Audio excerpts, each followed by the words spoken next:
C'est un programme de développement local concerté qui vise un petit peu à améliorer la gouvernance des écosystèmes du littoral, notamment des écosystèmes de mangroves, mais aussi de d'autres types d'écosystèmes comme les agrosystèmes forestiers de plateaux, puisqu'on part du constat que dans certaines zones, ces écosystèmes sont en dégradation, ou alors que ces écosystèmes qui génèrent de nombreuses richesses ne profitent quelquefois qu'à une minorité.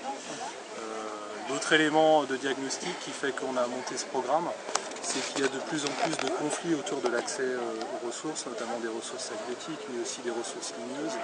Et donc on ambitionne un peu de favoriser le dialogue entre les usagers du littoral et les différentes autorités qui agissent sur ces territoires. D'accord, donc effectivement c'est un programme qui va durer entre 3 et 4 ans. On a obtenu un financement de 1,8 million d'euros de l'AFD pour un budget global de 3,1 millions d'euros. Donc CFA, je ne sais pas exactement comment ça fait. 1 milliard et quelques. Et donc voilà, donc c'est essentiellement un financement de l'Agence française de développement. Il y a d'autres partenaires, l'Union européenne, c'est peut-être même certaines collectivités en coopération décentralisée avec le littoral. Et donc on va avoir 3 axes principaux d'intervention. Bon, un axe qui va concerner la production de données et de connaissances sur ces régions littorales. On tient beaucoup de discours, ce que je vous ai dit sur la dégradation, en fait peut être plus ou moins vrai selon les endroits, et on voudrait voir vraiment ce qui s'est passé ces 20-30 dernières années pour ensemble au niveau des régions voilà, faire des scénarios d'évolution sur la situation dans les régions. Et ça c'est le faire tous ensemble, hein. C'est pas le GRDR dans ce point qui va faire ce travail. Après, il y a un deuxième axe qui concerne plus justement la valorisation des ressources naturelles du littoral. Donc on va travailler sur les ressources halieutiques, sur un peu l'intensification de la riziculture, intensification durable, et sur un petit peu les dispositifs de labellisation des produits typiques du littoral. Le littoral est très riche en produits typiques comme le miel, certains fruits, certains types de poissons, et on pense que en permettant à des consommateurs urbains de reconnaître ces produits, les spécificités de ce produit-là, les producteurs des régions littorales auront un meilleur revenu et donc seront encouragés à un peu mieux entretenir leur milieu, le milieu duquel ils tirent ces productions. Donc programme bi objectif est essentiellement de faire une analyse des dynamiques territoriales et également faire la promotion d'un dialogue citoyen entre nous défendons aussi ressources naturelles, citoyens et autorités locales et nationales. Nous voulons faire de telle sorte que nous pouvons autour d'une table nous mettons l'initiative de développement. Nous avons constaté depuis un certain nombre d'années que sur nos ressources, il y a ñaari raison la ñuy mën a joxe beneen raison bi mooy phénomène naturel boobu mbirum yàlla la et deuxième bi mooy ñun ñooy lor suñu bopp donc moo tax dañu bëgg si commencement programme bi liggéey bi ñu njëkk a def mooy def une analyse comparée suñu écosystème bi def de sorte que gars yi gis au début suñu ressources yi naka lañ meloon tey naka la mel et une analyse prospective pour wan leen ni suñu defulee dara ëllëg lii moo ñuy fekk donc ça permet ñoom tamit ñu jël conscience et ensemble ñu mën a proposer ay solutions yoo xam ne dañuy permettre ñu mën a gérer bu baax suñu ressources mais programme bi day appuyer day gën a appuyer si mangrove donc dañuy gën a travailler si mangrove yi compte tenu de ses potentialités, n'est-ce pas, des services que la mangrove peut offrir. Mais on va avoir un regard sur la zone de transition parce qu'on sait que moi, provoquer un ensablement difficile. Parce que si on se plaint du fait que sur nos faroïs dañuy yàqu à cause de la salinité par exemple, mais dafa am benn phénomène bu gën a grave mooy ensablement de sel moo gën a grave parce que su fekkee ni aménagement yi mën nañu dàq sel bi suuf moom su duggee si faro bi mar détaillé problème donc je pense que dañuy dañuy liggéey de façon générale ces ressources naturelles.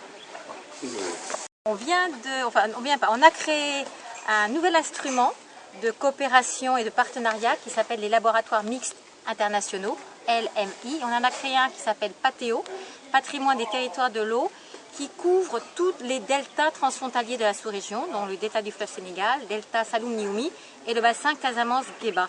C'est un laboratoire mixte qui coordonne effectivement des partenaires de la Mauritanie, du Sénégal et de la Guinée-Bissau, et qui s'intéresse à la gouvernance durable et partagée des zones humides littorales.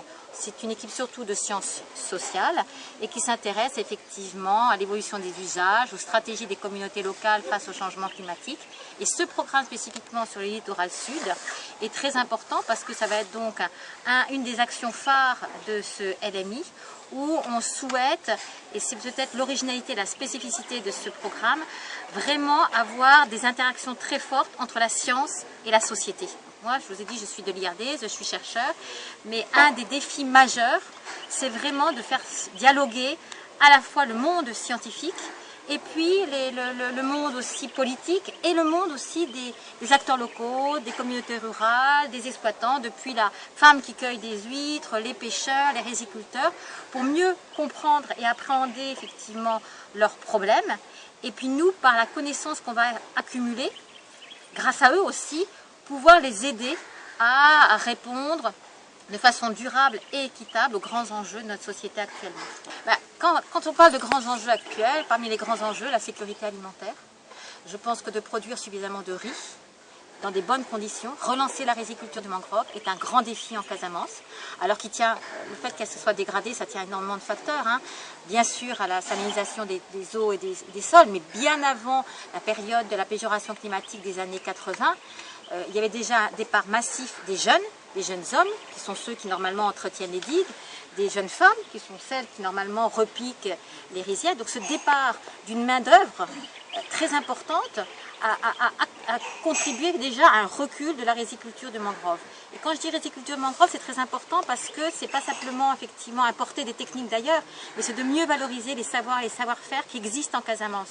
Il y a ici un exemple, mais qui est remarquable, d'une riziculture dans des sols qui sont salés, avec des espèces, des variétés végétales, l'Oryza glamerrima, toutes vos manneaux, votre variété de riz, qui sont parfaitement adaptées à ces conditions pédoclimatiques, hydrologiques, et qui est complètement dégradée. Et donc là, il y a quelque chose effectivement à réinventer. Alors, je parle de la riziculture, mais il y a beaucoup d'autres activités qui doivent faire l'objet effectivement d'une meilleure connaissance, de comprendre pourquoi ils se sont dégradés et d'essayer effectivement d'accompagner les populations pour pouvoir effectivement relancer une belle dynamique de la cueillette des huîtres, avec effectivement, j'en discutais avec la responsable de la présidence de la promotion des femmes en leur disant il y a peut-être lieu d'essayer de mieux promouvoir les productions localisées qui sont issues de la mangrove pour qu'on passe au miel, au sel, aux huîtres, les crevettes aussi. C'est une crevette qui est très spécifique de la Casamance.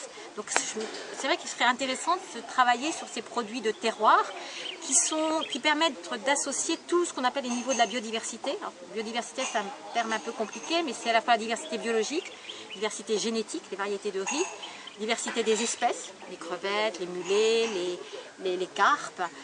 C'est aussi la diversité des paysages, des écosystèmes, mais aussi la diversité culturelle. C'est donc tous les savoirs et savoir-faire des paysans qui savent parfaitement effectivement comment les cueillir, comment les exploiter, mais aussi comment les transformer. Et ça va jusqu'à jusqu'en Nyankatang avec le riz et le poisson qui accompagnent, jusqu'au patrimoine culinaire, jusqu'au tout le savoir-faire des mamans qui savent comment préparer aussi tous ces plats qui viennent de la Casamance.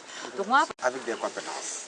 C'est une équipe pluridisciplinaire où on a présenté des géographes, des experts enseignants en tourisme, des experts en agroforesterie et naturellement des sociologues.